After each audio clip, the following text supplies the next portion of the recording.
Welcome students. প্রথমে সকলকে স্বাগত জানিয়ে আজকে আমি আমার ক্লাসটা শুরু করছি। ক্লাসটা শুরু করার আগে আমি সকলকে বলবো, যারা এখনও পর্যন্ত আমার এই educational channel learn physics with a clear concept এটিকে সাবস্ক্রাইব করনি, তারা অবশ্যই এই চ্যানেলটিকে সাবস্ক্রাইব করবে, যাতে করে আমার সমস্ত আপডেটস সঙ্গে সঙ্গে তোমাদের কাছে পৌঁছে যেতে পারে। আমার ক্লাসটা যদি ভালো লাগে তাহলে অবশ্যই একটা লাইক দেবে, বন্ধুদের সাথে শেয়ার করবে। তোমাদের একটা লাইক আমাকে অনুপ্রাণিত করবে আরও অনেক ভালো ভিডিও প্রেজেন্ট করার জন্যে, আর এই পদার্থবিজ্ঞানের অনেক গুরুত্বপূর্ণ তথ্য তোমাদের কাছে পৌঁছে দেওয়ার জন্যে। এখন আমি আমার ক্লাসে আসছি। আজকে আমি আলোচনা করব সমযোজ্যতা, কোভ্যালেন্সি। আগের ক্লাসে আমি আলোচনা করেছিলাম তড়িৎযোজ্যতা, ইলেকট্রোভ্যালেন্সি। আজকে আমরা আলোচনা করব সমযোজ্যতা, কোভ্যালেন্সি।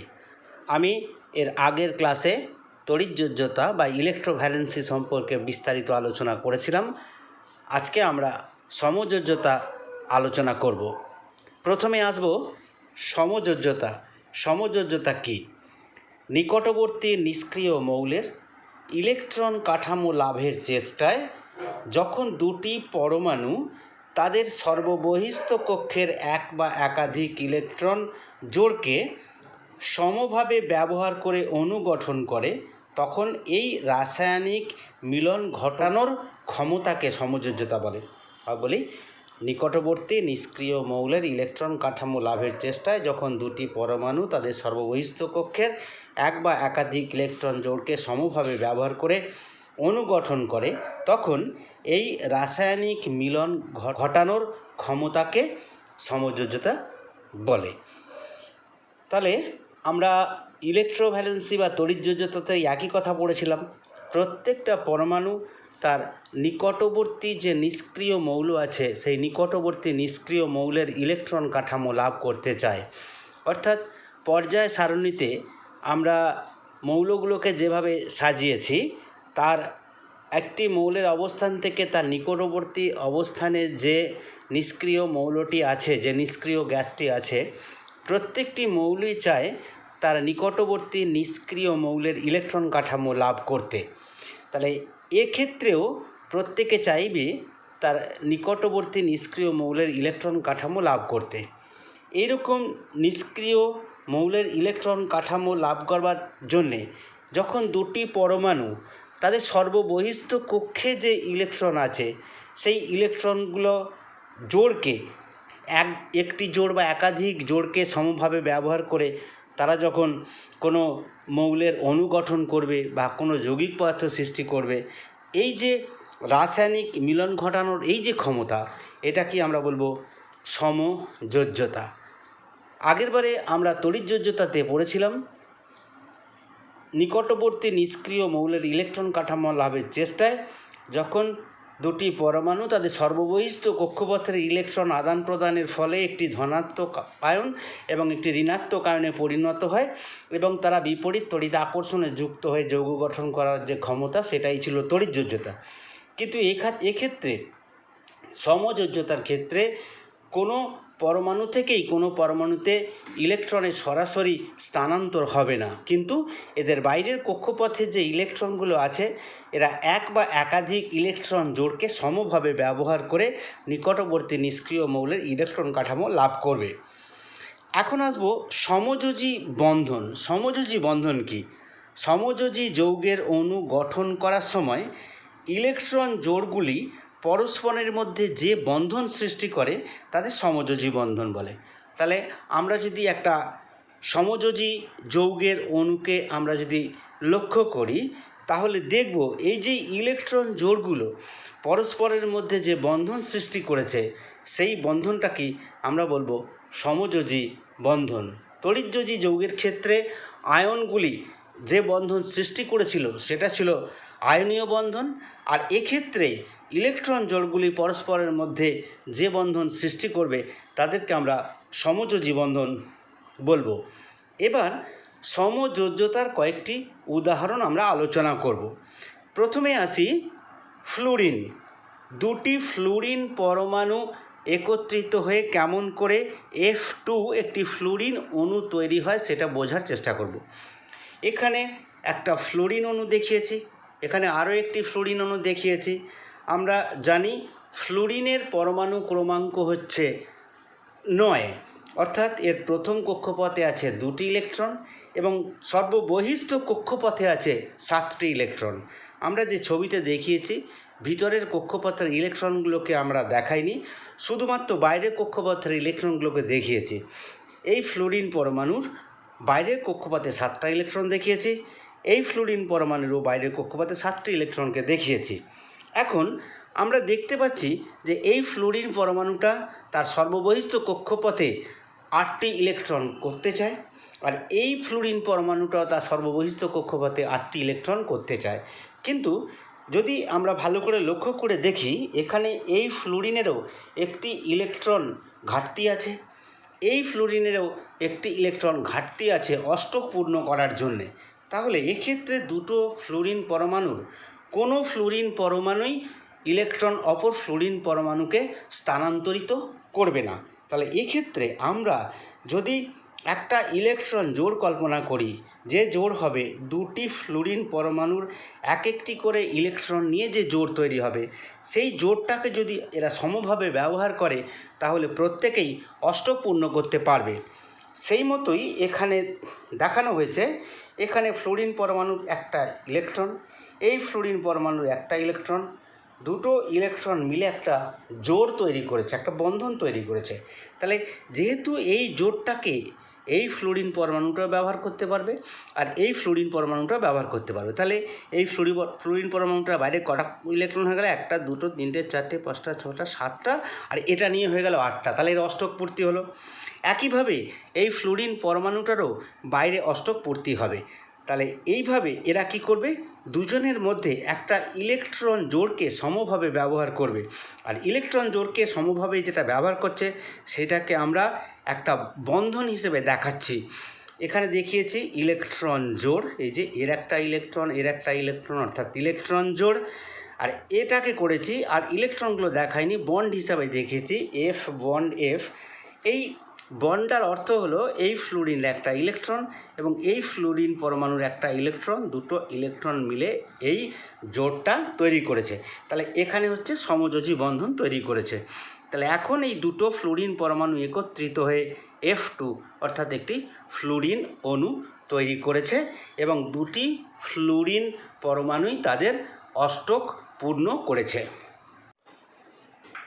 এখানে আমরা নাইট্রোজেন অণু কেমন করে তৈরি হচ্ছে সেটা আমরা একটু আলোচনা করব।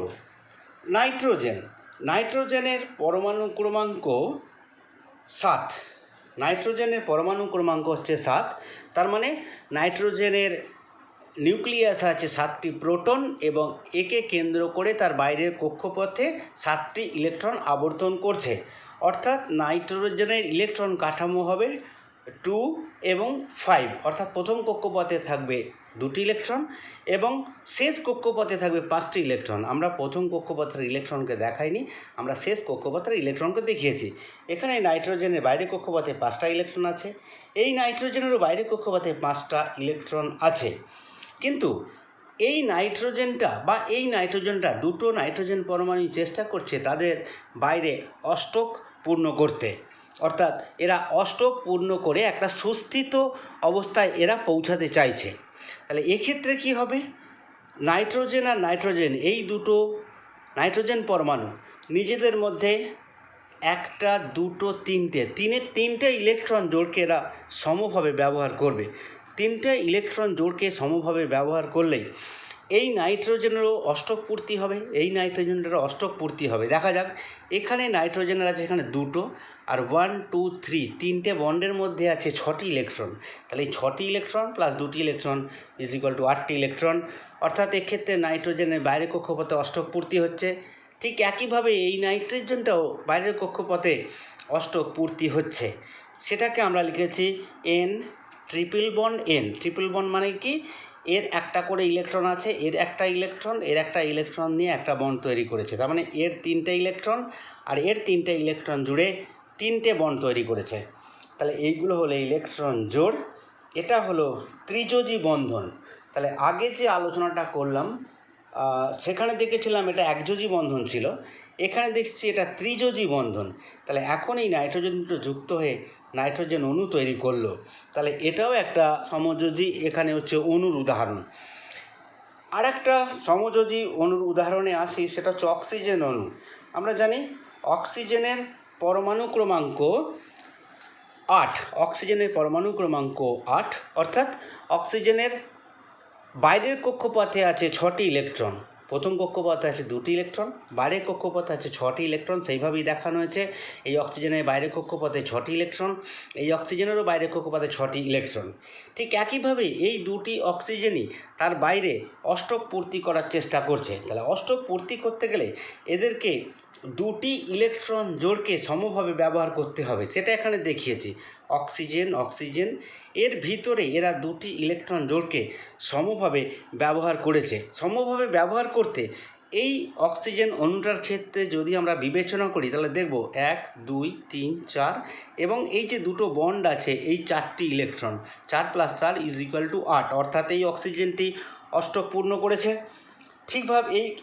ঠিক এই অক্সিজেনটাও একইভাবে অষ্টক পূর্ণ করেছে। তাহলে এইটাকে আমরা এইভাবে লিখেছি, অক্সিজেন ডাবল বন্ড অক্সিজেন, এই বন্ড মানে হচ্ছে এক একটা করে ইলেকট্রন জোড়।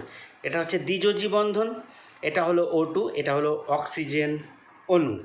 এগুলো গেল পরমাণু থেকে অণুতে পরিণত হওয়ার যে সমযোজী বন্ধন তার উদাহরণ।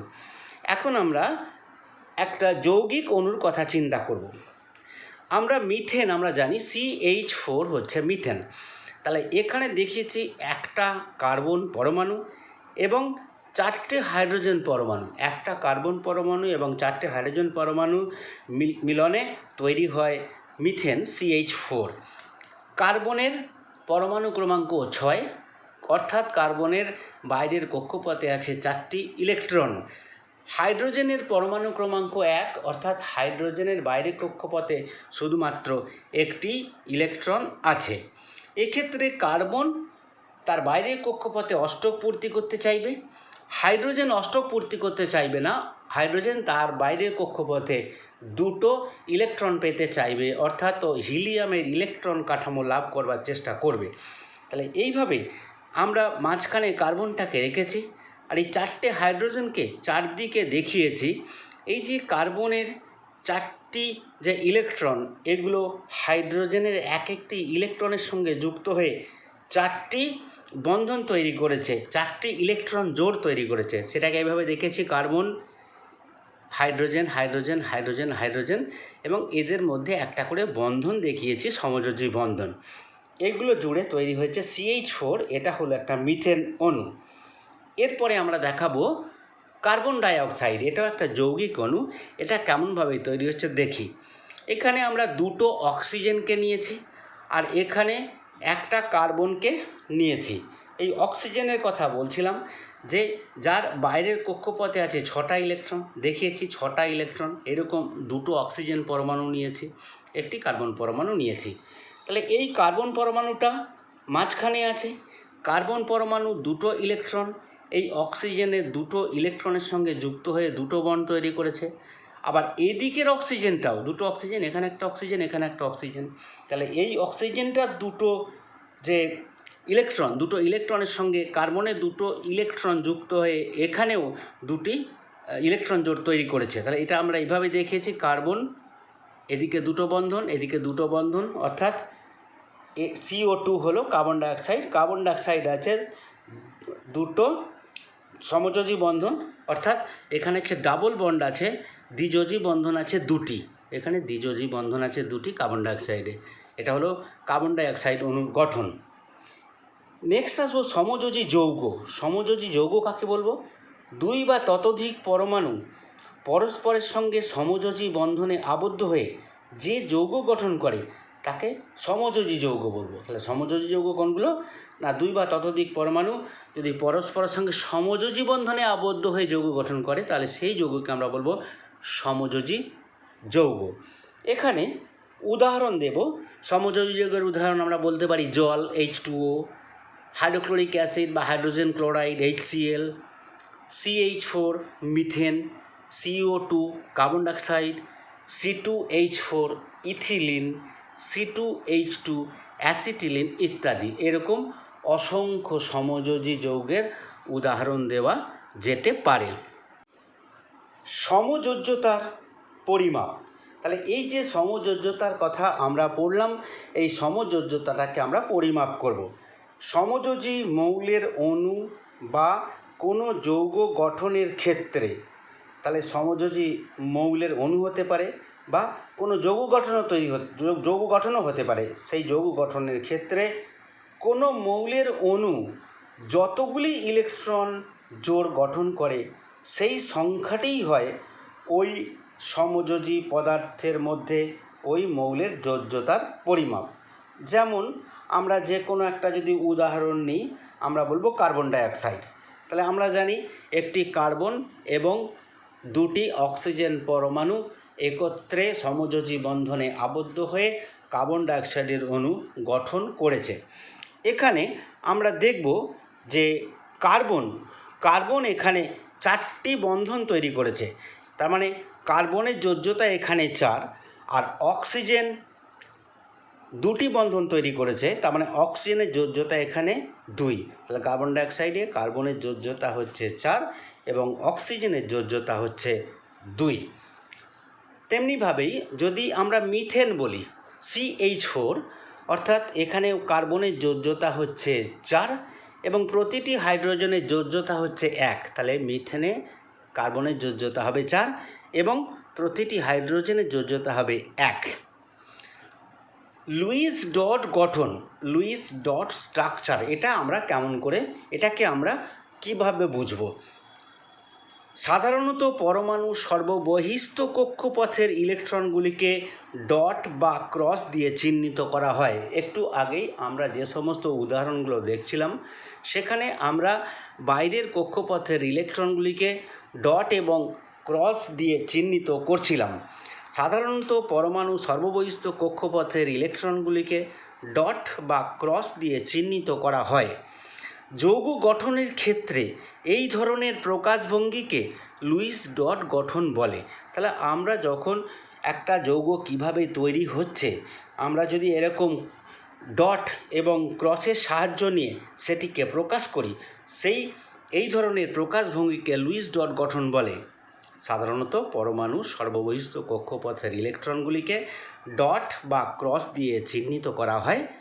যৌগ গঠনের ক্ষেত্রে এই ধরনের প্রকাশভঙ্গিকে লুইস ডট গঠন বলে। তাহলে আগে আমরা যে সমস্ত উদাহরণগুলো আলোচনা করলাম, অনেকগুলো সমযোজী যৌগ বা সমযোজী অণুর কথা আমরা আলোচনা করেছি। সেক্ষেত্রে আমরা যেভাবে দেখিয়েছি ওগুলো হচ্ছে লুইস ডট গঠন। সমযোজী যৌগের ধর্ম, প্রপার্টিজ অফ কোভ্যালেন্ট কম্পাউন্ড।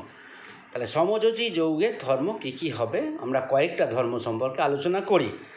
সমযোজী যৌগগুলি সাধারণত অজৈব দ্রাবকে দ্রবীভূত হয় না, কিন্তু জৈব দ্রাবকে দ্রবীভূত হয়। আমরা দেখেছি যে সমস্ত সমযোজী যৌগগুলো আছে তারা সাধারণত অজৈব দ্রাবকে দ্রবীভূত হয় না, অর্থাৎ জলে দ্রবীভূত হয় না, কিন্তু কোনো অজৈব দ্রাবকে দ্রবীভূত হয়। সেটা বেনজিন হতে পারে, কার্বন ডাইসালফাইড, এগুলো হচ্ছে জৈব দ্রাবক। এই সমস্ত জৈব দ্রাবকে জৈব পদার্থগুলো দ্রবীভূত হতে পারে। তবে এর ব্যতিক্রম আছে, যেমন চিনি একটি সমযোজী যৌগ, কিন্তু এটি জলে দ্রবীভূত হয়। নাম্বার 2, সমযোজী যৌগগুলি আয়নে বিশ্লেষিত হয় না, তাই এরা তড়িৎ পরিবহন করতে পারে না। তাহলে আমরা দেখেছি যে সমস্ত সমযোজী যৌগ হবে সেগুলো আয়নে বিয়োজিত হয় না, তাই এরা তড়িৎ পরিবহনে সক্ষম নয়। তবে এক্ষেত্রে ব্যতিক্রম হিসাবে আমরা HClকে বলতে পারি। হাইড্রোজেন ক্লোরাইড এটি একটি সমযোজী যৌগ, কিন্তু এটি সমযোজী যৌগ হওয়া সত্ত্বেও তড়িৎ পরিবহনে সক্ষম, যেহেতু হাইড্রোজেন ক্লোরাইড এটি হাইড্রোজেন আয়ন প্লাস এবং ক্লোরিন মাইনাস আয়নে ভেঙে যায়। সেই জন্যে এই HCl সমযোজী যৌগ হওয়া সত্ত্বেও এটা তড়িৎ পরিবহনে সক্ষম। এদের গলনাঙ্ক ও স্ফুটনাঙ্ক অপেক্ষাকৃত কম।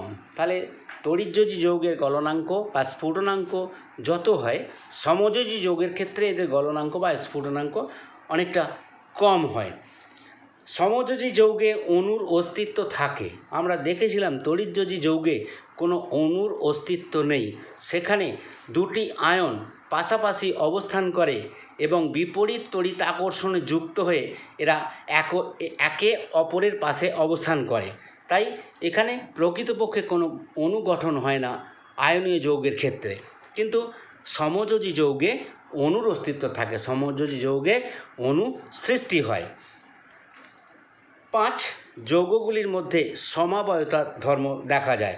যৌগগুলির মধ্যে সমবায়তা ধর্ম দেখা যায় সমযোজী যৌগগুলোর মধ্যে, কিন্তু তড়িৎযোজী যৌগগুলির মধ্যে সমবায়তা ধর্ম দেখা যায় না। আজকে এই পর্যন্তই। আমার ক্লাসটা শোনার জন্যে আমি সকলকে ধন্যবাদ জানাবো। আবার সকলকে ধন্যবাদ জানিয়ে আমি আজকে ক্লাসটা শেষ করব।